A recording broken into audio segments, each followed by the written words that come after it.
Aksi pencurian ini terjadi di Jalan HB Jasin, Kota Gorontalo dan dilakukan 2 orang perempuan. Saat menjalankan aksinya, para pelaku berpura-pura sebagai pembeli. Pelaku meminta karyawan toko mengeluarkan sejumlah gelang emas sambil menanyakan harga sebelum menyembunyikan gelang emas tersebut di balik pakaian mereka. Pemilik toko mengaku 2 gelang emas yang dicuri seharga 20 juta rupiah. Aksi pencurian di toko emas sudah dilaporkan ke Polresta Gorontalo Kota. Para pelaku kini dalam pengajaran polisi.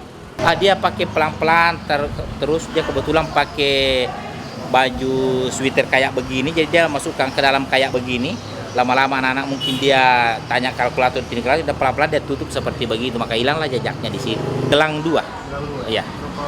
10 gram lebih satu, yang satu 11 gram lebih. Totalnya kurang lebih 22 gram. 2 gram? Iya. Kalau dirupiahkan berapa? Iya, kurang lebih 20 juta.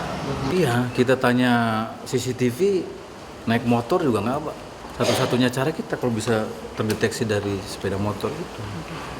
Makanya saya minta suruh yang di jalan-jalan yang lampu merah, coba kalau ada gitu. Karena kan pakai masker juga dia. 2 orang ada di kamera. Pakai masker. Jadi dia yang satu dimasukin bawah tas gitu ya. Yang satu dimasukin sini, tangan sini. Dari Polres sudah melakukan olah TKP? Udah pakai olah TKP, pakai sidik jari sudah gitu.